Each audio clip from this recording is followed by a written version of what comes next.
नमस्कार, मेरा नाम है गौरव द्विवेदी और जर्नलिस्ट कैफे में आपका स्वागत है। आज हमारे साथ हैं योगेंद्र यादव जी और आज हम इनसे बात करेंगे जो किसान बिल अभी सरकार लेकर आई है उस पे। तो किसान बिल अभी हाल ही में सरकार ने पारित किया है और इसको लेकर पूरे देश के किसानों में एक आक्रोश है। पंजाब के किसान, हरियाणा के किसान, अलग अलग देश के अलग अलग हिस्सों के किसान जो हैं रोड पे उतर आए हैं। तो हमारे दर्शकों को आप ये बताइए कि इस बिल में ऐसा क्या है जहाँ पे सरकार ये दावा कर रही है कि ये बिल जो है ये किसानों के लिए है, लेकिन किसान जो है वो एकदम ही सड़क पे उतर आए हैं कि ये नहीं, हमें ये बिल नहीं चाहिए। तो इस बिल के बारे में आप हमको बताइए कि ये क्या चीज़ है। दरअसल ये एक नहीं 3 कानून हैं जो एक ही झटके में सरकार ने पास कर दिए हैं। जी, मजे की बात है कि ये तीनों कानून ऐसे हैं जिन्हें आज तक किसी किसान आंदोलन ने, किसान संगठन ने मांगा ही नहीं।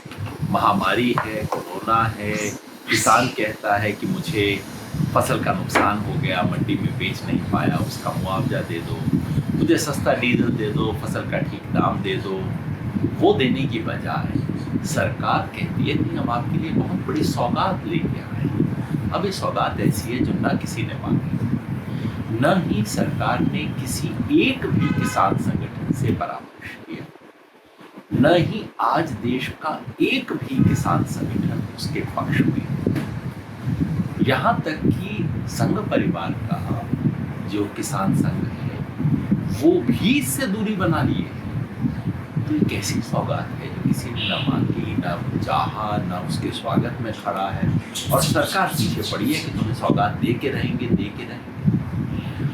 ये जो 3 कानून है बहुत सादी भाषा में मैं आपको बताऊं, सरकार ने बड़े लंबे लंबे नाम इनके बना दिए हैं। मोटी बात ये है जो पहला कानून है उसका नाम होना चाहिए जमाखोरी की छूट कानून। अब तक स्टॉकिस्ट पे लिमिट थी, खासतौर पे ऐसी चीज़ों के जिन्हें हम अनिवार्य वस्तुएं कहते हैं, खाने पीने की जो वस्तुएं हैं, अन्न, इसके ऊपर लिमिट थी कि इससे अधिक आप स्टॉक नहीं कर सकते ताकि आप कालाबाजारी ना कर सकें। वो लिमिट हटा ली गई। सरकार कहती है इससे फ़ायदा ये होगा कि जो प्राइवेट इन्वेस्टमेंट होगा, बड़े बड़े गोदाम बनेंगे और गोदाम बनने से इससे ट्रेड एग्रीकल्चर का बेहतर होगा। प्राइवेट इन्वेस्टमेंट आएगा, इसमें कोई संदेह नहीं, ट्रेड बेहतर हो सकता है। मेरा प्रश्न केवल ये है, इससे किसान को क्या फ़ायदा होगा? जिसकी आशंका है दरअसल वो ये है कि ट्रेडर को जो फ़ायदा होगा इससे ट्रेडर का मुनाफा बढ़ेगा, लेकिन ट्रेडर का मुनाफा बढ़ने से किसान और उपभोक्ता पे क्या असर पड़ेगा? जो आशंका है वो ये कि जब ट्रेडर के पास बहुत बड़ा स्टॉक होगा, किसान फसल अपनी लाने वाला है उससे 10 दिन पहले वो स्टॉक रिलीज करेगा ताकि फसल का दाम डाउन हो जाए, और जब किसान के घर का कोठार खाली हो जाएगा, जब उपभोक्ता को बेचने का समय आएगा तो वो दाम बढ़ा देगा। ये बिल्कुल सामान्य खेल है, बाजार में व्यापारी खेलते हैं और उसकी ये खेल खेलने की क्षमता बढ़ जाएगी। किसान को इससे कैसे फायदा होगा, कोई अर्थशास्त्री समझाने को तैयार नहीं है। दूसरा कानून है कॉन्ट्रैक्ट खेती का कानून, जिसको मैं सादी भाषा में कहता हूँ ये बंधुआ किसान कानून है। किसान और कंपनी के कॉन्ट्रैक्ट की बात है। ये ठेका वो नहीं जो हमारे गांव में ठेके खेती होती है, बटाईदारी, उसके कोई मतलब नहीं है, उससे सरकार को कोई लेना देना ही नहीं है। ये कंपनी और किसान के बीच में कॉन्ट्रैक्ट होगा। अब सरकार कहती है देखिए इससे किसान अपनी मर्जी से ही कॉन्ट्रैक्ट करेगा, मगर मैं याद दिलाना चाहता हूँ जब गिरमिटिया जाते थे वहाँ पे बंधुआ मजदूर जब जाया करते थे वेस्ट इंडीज़ और मॉरिशस, वो भी अपनी मर्जी से कॉन्ट्रैक्ट साइन करके जाते थे। ये जो कॉन्ट्रैक्ट होता है, कॉन्ट्रैक्ट का एक न्यूनतम मर्यादा ये है कि सरकार ये सुनिश्चित करे कि कॉन्ट्रैक्ट जो कमज़ोर पक्ष है उसके विरुद्ध न जाए वो करार। इसकी इसमें कोई व्यवस्था नहीं है और भारत में हम इसका प्रयोग देख चुके हैं। पंजाब में पेप्सी कंपनी और आलू के किसान के बीच में कॉन्ट्रैक्ट हुआ, समझिए 8 रुपए के ऊपर कॉन्ट्रैक्ट हुआ, 8 रुपए किलो के हिसाब से देगा। पहले साल मंडी में दाम 10 रुपये था, कंपनी ने डंडा दे के कहा कि आपने तो 8 रुपये का करार किया, आप लाइए आलू, देने पड़े किसान को। अगले साल दाम हो गया 6 रुपये, 4 रुपये। कंपनी ने कहा तुम्हारे आलू का साइज़ ठीक नहीं, ये तो मीठा आलू है, कैसे हम इसका इस्तेमाल करेंगे, 4 रुपये में देना है तो दो, नहीं तो छोड़ो। और कंपनी ने मंडी से खरीद लिया, किसान अपने हाथ में लेके खड़ा रह गया। ठीक यही बात बार बार होगी, क्योंकि कॉन्ट्रैक्ट तभी काम कर सकता है यदि दोनों पार्टियां जो कॉन्ट्रैक्ट की हैं दोनों की क्षमता एक समान हो। यहाँ तो इसमें नियम बना दिया गया है कि किसान कोर्ट कचहरी भी नहीं जा सकता, सिर्फ एसडीएम के दफ्तर में डीएम और कहीं जाएगा, वो कहाँ पहुँचेगा किसान, कौन उसकी सुनवाई करेगा वहाँ। तीसरा और देश के बाकी इलाकों के लिए सबसे खतरनाक कानून है मंडी खत्म करने वाला कानून। मैं उसको सादी भाषा में कहता हूँ मंडी तोड़ो एमएसपी छोड़ो कानून। ये कानून कहता है कि आज इस वक्त सरकारी मंडी जो है देश के काफ़ी इलाकों में है, पूर्वी उत्तर प्रदेश वगैरह में कम है, बिहार में तो ख़त्म ही हो गई है, लेकिन सरकारी मंडी के बाहर प्राइवेट मंडी बनाने की इजाज़त दी जाएगी। सरकार कहती है देखिए हम इसमें प्रतिस्पर्धा को बढ़ावा दे रहे हैं, क्या दिक्कत है। किसान को पहले एक ऑप्शन था, अब 2 ऑप्शन हो जाएंगे। हकीकत ये है कि प्रतिस्पर्धा तब होती है यदि दोनों की बराबर शर्त हो। ये सरकारी मंडी में भी तो प्राइवेट टेंडर ही है। फर्क ये है कि सरकारी मंडी में आप पे शुल्क लगेगा, आपका रजिस्ट्रेशन होना होगा, आपको रिकॉर्डिंग करनी होगी और सरकारी नियमावली का पालन करना होगा। प्राइवेट मंडी में ना शुल्क, ना नियम, ना रजिस्ट्रेशन, ना कुछ। जब शुल्क नहीं होगा तो साधारण किसान पहली बार, पहले साल, दूसरे साल ट्रेडर प्राइवेट मंडी में कहेगा हम 50 रुपये तुम्हें फालतू देंगे, 100 रुपये फालतू देंगे, किसान उस लालच से वहाँ बेचेगा। और जिन इलाकों में सरकारी मंडी काम कर रही है, एपीएमसी जिसको बोलते हैं, वहाँ 2 साल में, 3 साल में बैठ जाएगी एपीएमसी।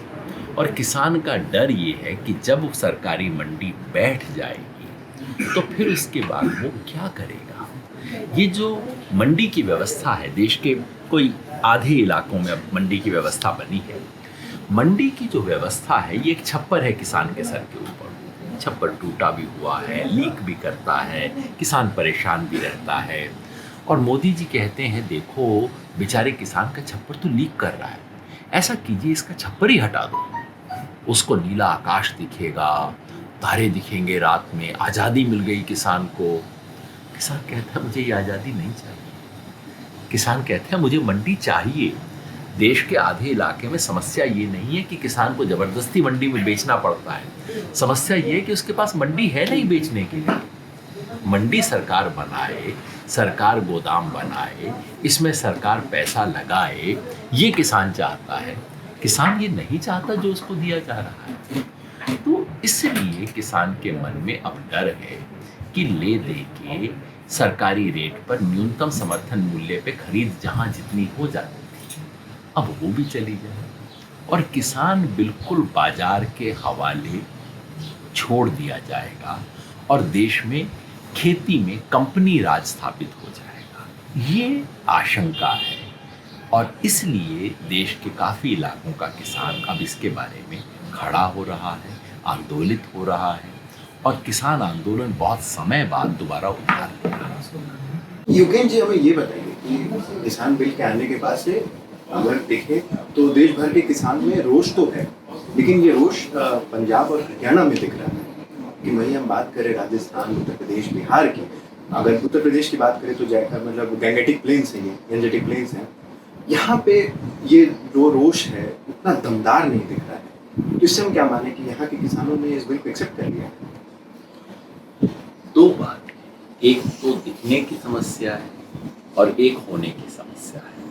दिखने की समस्या ये है कि अगर किसी पत्रकार को भी मैं बताऊं कि तमिलनाडु में 300 जगह 25 तारीख को प्रदर्शन धरना हुआ, वो कहेंगे अच्छा ऐसा हुआ क्या। तमिलनाडु में 25 तारीख को 11,000 किसानों की धरपकड़ हुई, हमें पता ही नहीं। कर्नाटका में 1 दिन नहीं 2 दिन पूरा कर्नाटका बंद करके रखा किसानों के द्वारा, हमें खबर ही नहीं। महाराष्ट्र में हर जिले में इसकी प्रतियां जलाई गई, हम जानते ही नहीं। तो एक तो समस्या ये है कि खबर चूंकि स्थानीय बना दी जाती है, रिया चक्रवर्ती की खबर राष्ट्रीय हो जाती है और किसान आंदोलन स्थानीय हो जाता है। तो पहला बात तो ये है कि दरअसल इसके खिलाफ विरोध अभिव्यक्ति बहुत व्यापक है, लेकिन उसको राष्ट्रीय स्तर पे दिखाया नहीं जाता। दूसरा, ये बात सही है, सब तरफ बराबर स्तर का गुस्सा नहीं है। पंजाब में ये आंदोलन दरअसल मार्च के महीने में शुरू हो गया था, क्योंकि वहाँ मार्च के महीने में ही किसान संगठनों को भनक लग गई थी कि हमारी न्यूनतम समर्थन मूल्य छीना जाने वाला है। और वो तो मार्च में आंदोलन शुरू करने वाले थे जब बीच में कोरोना आ गया। इसलिए वहाँ तो बना बनाया पका पकाया आंदोलन था, जो एकदम ये बिल आते ही दोबारा शुरू हो गया, और वो इतना जल्दी से खड़ा हो गया। अन्यथा इस देश में ऐसा थोड़ी होता है कि 20 तारीख को संसद में कोई कानून पास हो और 25 तारीख को देश के 20 राज्यों में किसान खड़े हो जाए। ये तो अद्भुत है। इस देश में किसान आंदोलन दिनों में नहीं गिना जाता, हफ्तों में योजना नहीं बनती, महीनों के हिसाब से बनती है कि अच्छा बड़ा गलत चीज हो गई है, 3 महीने बाद हम इसके खिलाफ विरोध करेंगे। किसान आंदोलन तो इस गति से चलता है। इस बात को आप समझिए, 2-3 हफ्ते में कितना कुछ हो गया है। तो ये बहुत महत्वपूर्ण है कि 2-3 हफ्ते में ही बहुत कुछ हो पाया है। अभी पंजाब में तो आंदोलन एक पूर्णता पे आ चुका है, पूरा पंजाब बंद है, और सिर्फ रेल लाइन और बसें और यही नहीं, रिलायंस के पेट्रोल पंप बंद हैं, उनकी दुकानें बंद हैं, ये अपने जो टोल होते हैं वो बंद हैं, पंजाब वो खोल दिए गए हैं। पंजाब तो बिल्कुल कुछ नहीं। हरियाणा में किसान में अब शुरू हुआ है। सिरसा में हरियाणा के किसानों ने एक पड़ाव लगा दिया है। हजारों किसानों ने आके एक मांग, वही जो पंजाब में किसान संगठनों ने अकाली दल से मांग गई थी, वही मांग अब हरियाणा के किसान हरियाणा के उप मुख्यमंत्री से कर रहे हैं कि आप चुन लो, किसान या कुर्सी। तो बहुत बड़ा पड़ाव वहां पे शुरू हो गया। राजस्थान की जो पुरानी किसान आंदोलन बेल्ट है, गंगानगर, हनुमानगढ़, चूरू, सीकर वाली, वहां पे आंदोलन शुरू हो रही है। मेरी अपनी समझ है कि जिस तेजी से बढ़ रहा है, दिक्कत होती है कि हम किसान आंदोलन से वो अपेक्षा करते हैं जो कि किसी भ्रष्टाचार विरोधी आंदोलन की होती है। उस सब किसान आंदोलन की गति वो हाथी के उससे खड़ा होता है धीरे धीरे, और जब चल निकलता है तो फिर उसको रोकने वाला कोई नहीं। किसान आंदोलन की गति एक अलग है सामान्य आंदोलन से, और ये हाथी खड़ा हो रहा है, और इसलिए सरकार बौखलाई। बाकी लोग भले ही समझे ना समझे, सरकार समझ गई ये मामला बहुत गलत दिशा में जा रहा है। पंजाब के किसानों से सरकार ने कहा कि चर्चा करने के लिए बुलाने का दिया आमंत्रण, उन्होंने रिजेक्ट कर दिया है। और मैं निश्चित जानता हूँ सरकार की तरफ से जिस तरह के संदेश आ रहे हैं, सरकार में घबराहट है, बौखलाहट है। वो जानते हैं, किसान अभी ये नहीं जानता कि 3 कानून क्या हैं, इनके नाम क्या हैं, लेकिन ले दे के ये बात किसान तक पहुंच गई है कि कुछ तुम्हारे खिलाफ हो रहा है, कुछ बड़ा हो रहा है, तुम्हारे विरुद्ध हो रहा है। ये शक का बीज इस सरकार को ले डूबेगा। तो योगेन जी, आप जो है चुनाव विश्लेषक रहे हैं, एक अच्छी पकड़ रही है चुनाव में आपने की। आप ये बताइए कि ये जो भी किसानों में जो रोष है, इसका क्या असर पड़ेगा बिहार के चुनाव में? भैया खून था, पूर्व जन्म था, किया करता था। 2012 में कान पकड़ लिए, एक जमाने में भविष्य बताने का काम करता था, अब छोटा मोटा भविष्य बनाने का काम करता हूँ। इसी में खुश हूँ, एक राजनीतिक कार्यकर्ता हूँ, चुनाव विश्लेषण का कोई मतलब नहीं है। और सिर्फ ये देखता हूँ कि कैसे स्थिति बेहतर बन सके, क्या होगा वो नहीं, क्या होना चाहिए वो। योगेन जी, जर्नलिस्ट कैफे से बात करने के लिए आपका बहुत बहुत धन्यवाद। और एक बार फिर आगे हम मिलेंगे और फिर बात करेंगे किसानों के ऊपर। तब तक के लिए बहुत बहुत धन्यवाद।